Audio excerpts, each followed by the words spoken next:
I'm Brandi Kruse. 2025 has been quite the year for radical left-wing extremism in the United States. Of course, there was the assassination of Charlie Kirk, the unrest outside ICE facilities, and even attacks on federal agents and thwarted terror plots. The good news is the president of the United States has labeled Antifa a terror organization, and his administration has vowed to take it down. Oh my God. Wow. I've spent 15 years covering Antifa and radical left-wing political violence on the West Coast, from the Occupy movement to May Day riots to the takeover of 6 blocks of Seattle in the summer of 2020. Fox News, man. We're not on. Nobody's saying you. At the time, I was a local television reporter. But keep rolling. Keep rolling. Keep going. Can you not touch me? Don't touch me. Q13. What did you think was going to happen? Hey guys, we've been out here for 4 hours tonight. What's up? Yeah, I recognize you. We'll do it here. Get your steps in. You lost, Karen? Off, Karen. No. Get your hands off me. In all those years, little was done by local leaders to hold those engaged in political violence on the left accountable. Some even encouraged it, downplayed it, and excused it. How long do you think Seattle and those few blocks looks like this? I don't know. We could have the summer of love. I have not heard anything about that. What is your opinion, though, based on Seattle, Spokane? Is most of the violence from the far left and Antifa so far? I know my colleague asked about these, folks who are dressed in black right now who are causing all the chaos. I was there Wednesday evening reporting. I almost got hit by a mortar by one of these guys in black goggles. My opinion is I know in Spokane there were multiple arrests. Hope I have my numbers right, but I think 20 to 30 arrests, if I recall correctly, in Spokane and in Seattle there were multiple arrests. So from my standpoint, I don't care who it's coming from. If you are engaging in lawful behavior, you're going to be held accountable. That's our message today.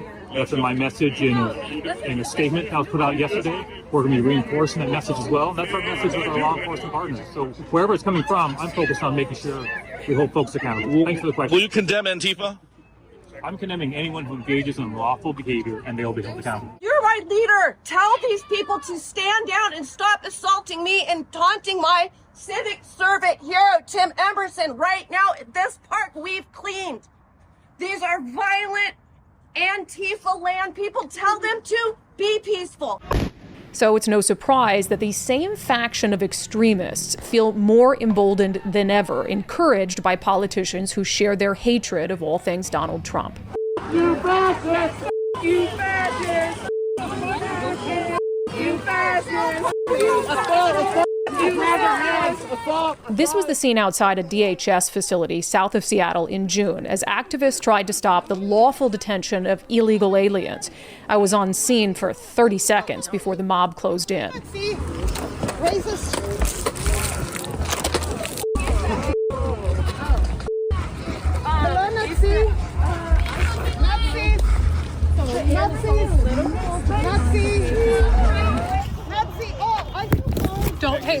So when you touch me with that sign, just don't touch. When you touch me with that sign, that's assault, okay? Go home. So you're okay to be in my face, but don't touch me with that sign. Just shut up. Who's doing something like that? God, You support assaulting women who are sitting here doing nothing? dude, just shut up. Get the out of here. A sign touched you. Yeah, don't just go.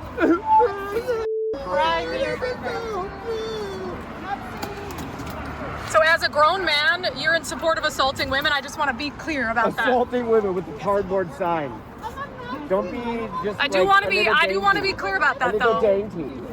Hands off. You're not. That's not something a man does. That's all something a man does. I mean, you can't even show your face. If you feel so good about it, show your face. Take your mask down. Show your face. Get the out of here. Nobody wants.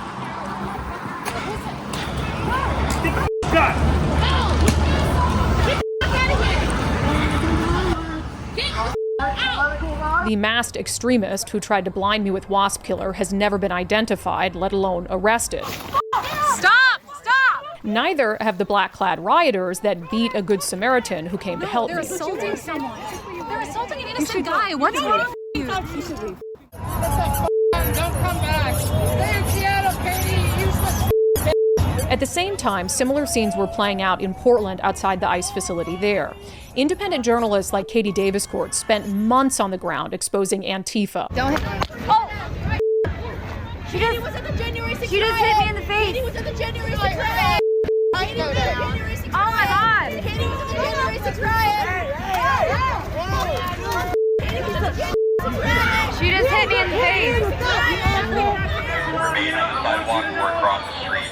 Anyone, to include the press, trespassing on federal property is subject to arrest. I made 2 trips to Portland to see the unrest for myself, the first in October. You're not even from here, are you? Can I ask you what you're doing here? Yes, this is my city. This is my neighborhood. What are you doing in my neighborhood, mother? Would your message be to some of the people in that building who it is their neighborhood too and they're frustrated? I'm sorry, if you care about your community, you'll shut your goddamn mouth, or you'll be on the front lines with us, protecting more people. On a second trip to Portland, I got a glimpse of things from the other side, heading inside the ICE facility to get a behind-the-scenes look at how they were managing months of protests that had been mostly ignored by city leaders. So is this like a 24-hour sort of operation dealing with the protests, would you say?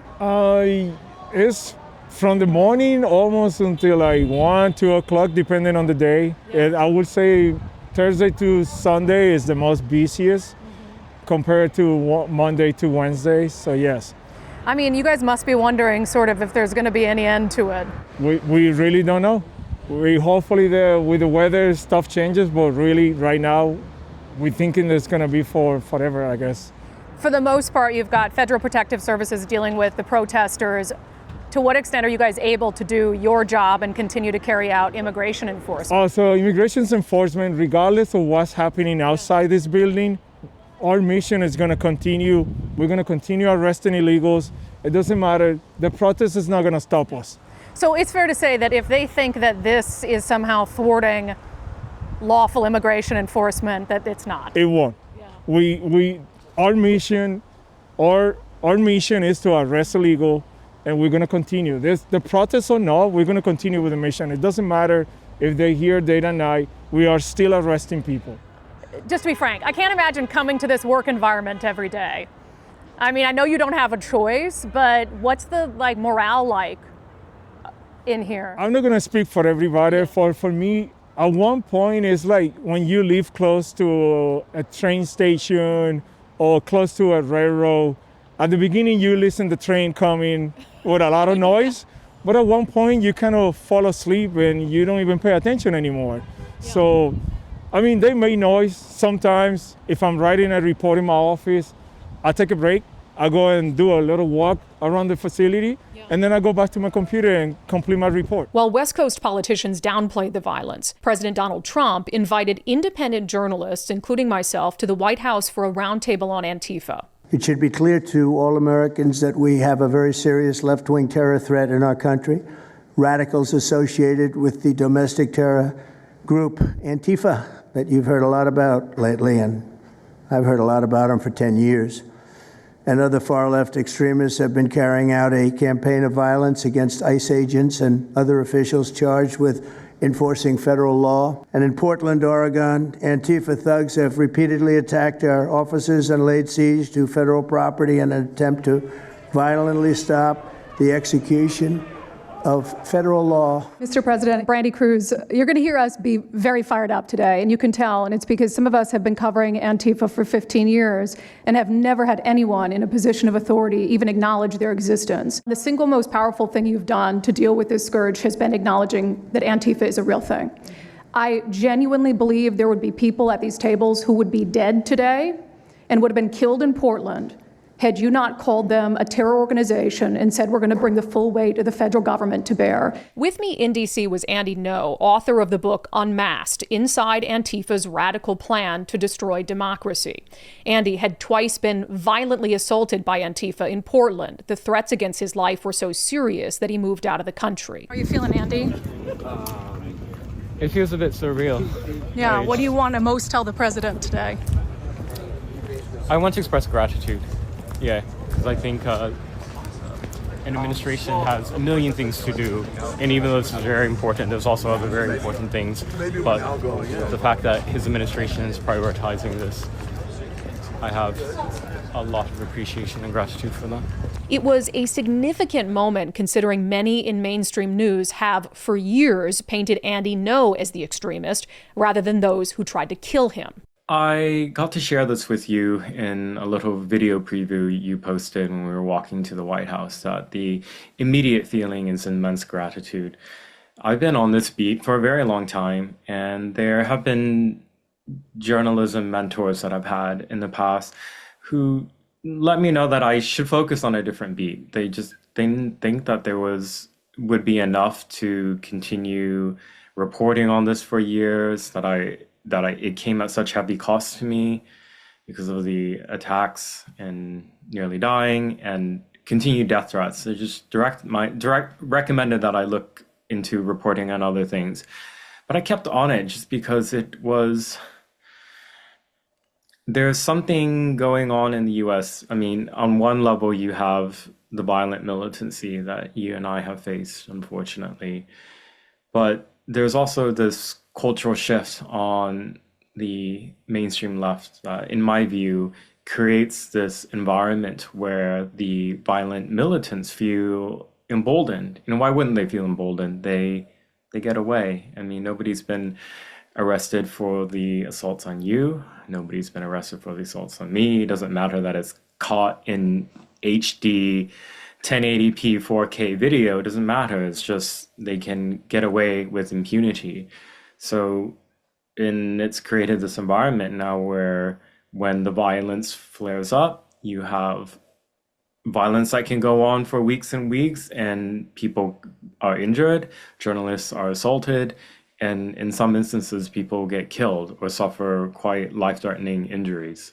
And so I continued on it, and this White House roundtable we were at, it was just a vindication of my work, I felt. Wow, like it reached literally the most powerful person in the world politically. Hey guys, it's been a whirlwind 48 hours. Also at the White House with us was independent journalist Jonathan Cho. Cho spends much of his time covering the West Coast homeless crisis. During the roundtable, Cho spoke of connections between Antifa and the far-left organizers who try to disrupt sweeps of homeless encampments. And I find it oftentimes those worlds intersect. And hot off the presses, what I wanted to bring to your attention today is a report from a Capital Research Center here in DC in conjunction with Discovery Institute. They just put out this study right now. And what it shows is that Antifa is heavily embedded in the homeless and housing nonprofit sector. In many cases, the homeless industrial complex is running cover for Antifa. Antifa is benefiting from American tax dollars, and they're essentially being used as the muscle. Let me give you an example. There's a group called Stop the Sweeps in many US cities right now. They get in front of encampment sweeps. What they're doing quietly is they're bringing in Antifa militants to manufacture a crisis to make the police look bad. Another group right now that is behind Antifa and working with Antifa very closely, based on the research that we have right now that we're going to give to you and your team, are the Democratic Socialists of America, also known as DSA. Again, these far-left progressive groups tend to be aligning themselves with Antifa. Much of the roundtable focused on the importance of understanding who is funding Antifa and how militants plan their actions. We're not going to stop at just arresting the violent criminals we can see in the streets. Fighting crime is more than just getting the bad guy off the streets. It's breaking down the organization brick by brick. Just like we did with cartels, we're going to take the same approach, President Trump, with Antifa. Destroy the entire organization from top to bottom. What we are doing at the FBI is simple. It does not require rocket science. We are following the money. Money never lies. And that's what it's going to take to bring down this network of organized criminal thugs, gangbangers, and yes, domestic terrorists, because that's what they are. Meanwhile, Democrats and the media still refuse to acknowledge Antifa's existence, arguing a lack of structure or leadership means it's not a real thing. That is, of course, obtuse. Frankly, I could not care any less what any of you have to say about this meeting. Could not care any less. We're not here for you. I'm not here to convince any of you that Antifa is a real thing, because if you have not come to that conclusion by now, you are never going to come to that conclusion because you don't want to see it. And you're going to go and you're going to say it's a bunch of right-wing conservative influencers who are here spinning a tale. I was one of you. I was a mainstream reporter in Seattle for 10 years. I was a TV reporter on the streets doing my job, and I was still assaulted by Antifa. So it's not about being conservative, it's about people who go there and show what they're doing. Antifa's effectiveness relies on the fact that it is a decentralized movement, but that doesn't mean there isn't coordination. Here's one example of how that plays out. So this whole area that's now filthy, looks like a homeless encampment, was cleared by Portland. When I was in Portland for the second time, I was capturing video of an Antifa aid tent near the ICE facility when the militant you see there, dressed in black, assaulted me and broke my camera. What happened next was carefully orchestrated. So this guy who just assaulted me changed behind the thing. Antifa militants hid the suspect behind a tent where they changed clothes. Then they moved in unison to a nearby Antifa safe house. And now they're leading him away, so they helped him change. Jonathan Cho followed them. So is that guy he's wearing the keffiyeh? He's wearing the keffiyeh. He changed clothes up front? Yep. Hi, did you assault Brandi Kruse? Yeah, why did you assault Brandi Kruse? Why are you assaulting females? Oh yeah, Daddy. So the guy in the keffiyeh looks like a male, wearing black shoes, camo. They're claiming maybe it's a female, not sure. Being protected by Antifa. Overweight. This is the person who assaulted Brandi Kruse. And right now there are no officers in sight. If you're gonna assault women, why don't you show your face if you're gonna assault women? Let me see your face. Again, this person wearing the camo jacket assaulted Brandi Kruse, now being protected by his comrades. And like I said, they're going into the safe house. This is the proof, ladies and gentlemen, that Antifa uses a safe house. There is coordination with people in this building. Portland police knew of the existence of the safe house for months, but never did anything about it. It repeatedly refused to enter to arrest assault suspects. The exact same scenario played out after Katie Davis-Court was assaulted a few months earlier. After the attack, I immediately went to three Portland police officers who refused to detain the suspect. I took the time to chase down the suspect in the streets, had her held for 35 minutes. I was waiting for Portland police to come, and they never came. While many of us on the panel agree that there is a lot of work to be done to disrupt Antifa in any sort of meaningful way, the federal government has billed several large cases this year involving left-wing terrorism. The Department of Justice secured guilty pleas from several Antifa militants after a shooting outside an ICE facility in Texas in July wounded a police officer. More recently, the feds disrupted a terror plot being planned by a group that calls itself the Turtle Island Liberation Front.